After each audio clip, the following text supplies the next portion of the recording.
Bonjour chers abonnés et spectateurs.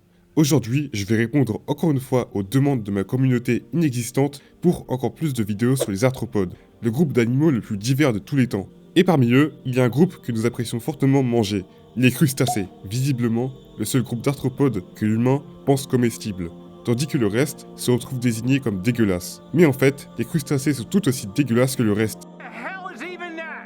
Dans cette vidéo, je vais vous le prouver en vous listant les aberrations, les bizarreries et les psychopathes trouvés parmi ce groupe. Alors sans perdre de temps, commençons avec Simotoa exigua. Alors vous vous demandez sûrement, comme toute personne normale, qu'est-ce que c'est que ce truc? Eh ben Simotoa exigua est un isopode. Oui, un cloporte, comme les cloportes tout mignons que l'on voit sur les feuilles mortes. Mais ce truc à lui, c'est le parasitisme. En effet, au lieu de se nourrir de feuilles mortes et de détritus bien gentiment comme ses cousins, eh ben non, lui il va squatter les branchies des poissons pour sucer leur sang, puis par leur intermédiaire, il va finir par entrer dans la bouche du poisson. Là, il se mettra à boire le sang des vaisseaux sanguins de la langue. Plus ce chômeur au RSA grandit, moins la langue recevra de sang, ce qui finira par nécroser la langue. Puis, comme pour se racheter de son crime odieux, What do you want, Nolan? I wanted to say that I was sorry.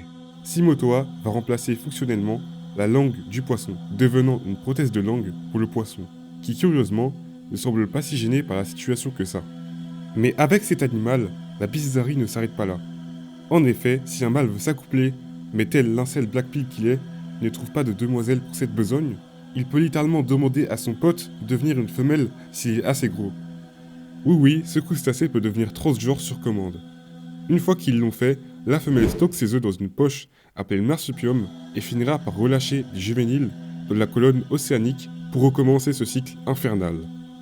Alors mes chers abonnés, vous vous demandez aussi sûrement, Où est-ce qu'on peut trouver cette abomination? pour fuir le plus loin possible de ces créatures, eh bah, on les trouve seulement dans l'océan Pacifique sur la côte ouest. Et ne vous pensez pas en sécurité pour autant, car ces cousins qui fonctionnent quasiment pareil vivent partout dans le monde. En tout cas, heureusement qu'ils ne s'attaquent pas aux êtres humains. Donc si vous voulez être à l'abri de Simotoa exigua et de ses cousins à 3h du matin, abonnez-vous, c'est juste un conseil.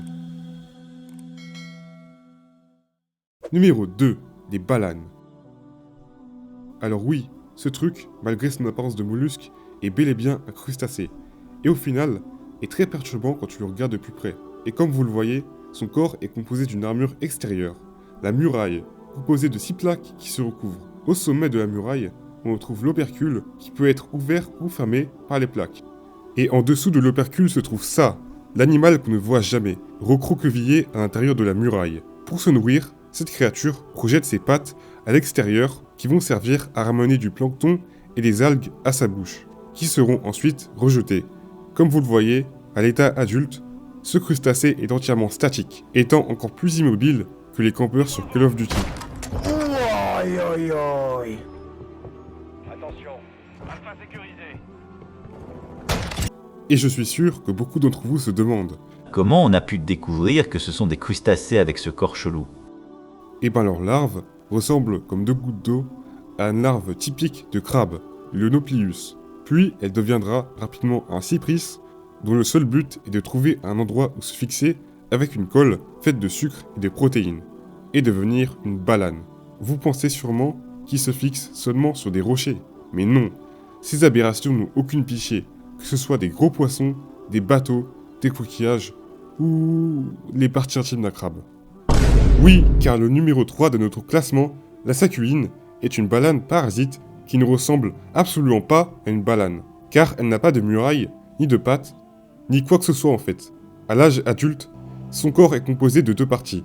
Une partie interne qui est composée de vaisseaux sanguins qui sont basiquement là pour bien pomper le sang et drainer petit à petit l'âme du pauvre crabe, un peu comme la mienne en cours de biochimie, et une partie externe qui est basiquement juste les œufs et les parties génitales, mâles et femelles, car oui, comme les balanes normales, la sacuine est hermaphrodite, et relâche ses œufs de la même manière que les balanes. Et ce n'est que le début de leur débauche, car si vous pensiez que drainer le sang de l'hôte était assez horrible, vous vomirez sûrement quand vous apprendrez que la sacuine castre son hôte. Et oui, en se fixant sur le bas de son abdomen, elle empêche le crabe, qu'il soit mâle ou femelle, de se reproduire et même de muer. Donc le crabe ne peut littéralement plus grandir tant qu'il est parasité par ses squatteurs Promax. Et en plus de ça, chez les crabes mâles, Elle est capable de réguler l'expression de leurs hormones et les féminise, rendant leur abdomen plus large et leur donnant un instinct maternel envers les œufs de la saculine. Oui, vous m'avez bien entendu. Mais chaque jutsu a sa faiblesse, et la faiblesse de la saculine est Danalia, un parasite de la saculine qui est surprise, un cousin de Simotoa Exigua, comme quoi tout est lié. Numéro 4, Synalpheus regalis. Alors Synalpheus, c'est un type de crevette, qui ont la capacité de créer des explosions, avec leurs grosses pinces droites qui peuvent atteindre jusqu'à 5000 degrés et traverser l'eau à 72 km/h. Mais c'est Thanos ou une crevette le truc? Mais attendez, en plus d'avoir cette capacité totalement pétée, elle, comme les fourmis et les abeilles, vit un mode de vie social, avec des castes parmi lesquelles sont divisés le travail, comme la caste ouvrière et une caste reproductive, donc une reine et des ouvrières, qui vivent en colonie dans une éponge. La reine est la mère de tous les ouvriers et ouvrières. Son rôle principal est de pondre des œufs, tandis que le rôle de ses enfants, est de nettoyer, prendre soin de l'éponge et la défendre contre des prédateurs potentiels ou des concurrents. En effet, elles tueront n'importe quel animal, même des membres de la même espèce, qui s'aventurent dans leur éponge. Donc, comme les fourmis, elles sont extrêmement racistes. Numéro 5, le piranha des sables. Alors celui-là, comme Simotoa Exigua, est un cloporte marin. Mais au lieu de vivre en tant que parasite, un peu comme les milliardaires de nos jours, lui, il vit dans le sable, du bord de plage en petits groupes, et il y a une chose dont il raffole, les protéines. Et lui, il est prêt à tout pour les obtenir. Que ce soit manger des cadavres ou manger des animaux vivants. Oui, vous m'avez bien entendu. Car ce petit démon est réputé pour mordre jusqu'au sang les pieds des gens, poussé à cet extrême par sa soif insatiable de protéines. Donc très souvent, les gens qui vont à la plage, pieds nus, se font prendre en guet-apens par un gang de piranhas des sables ressortant de l'expérience plutôt traumatisés. Mais au moins, cette progéniture de Satan ne vit que dans le nord du Pacifique. Numéro 6, Batonymus giganteus. Alors oui, c'est un autre cloporte, mais contrairement aux autres, il est plutôt inoffensif. En fait, la raison pour laquelle il est dans cette vidéo, c'est sa taille. En effet, il peut atteindre jusqu'à 50 cm de long, même plus, et vit dans les profondeurs des océans, entre 170 et 2400 mètres de profondeur. C'est un charognard qui se nourrit de cadavres trouvés au fond de la mer, même s'ils peuvent parfois chasser de petits animaux, ou comme dans un cas filmé, entrer en 1v1 contre un requin et le manger vivant. Comment ça, mon ref? Curieusement, ils peuvent survivre jusqu'à 5 ans sans aucune nourriture. Mais s'ils rencontrent une source de nourriture énorme, comme une baleine morte, ils entreront dans une frénésie alimentaire où des dizaines de spécimens sortent de leur cachette et vont se goinfrer de viande, à un tel niveau qu'ils n'arrivent plus à bouger après leur festin. Un peu comme moi après l'iftar pendant le ramadan.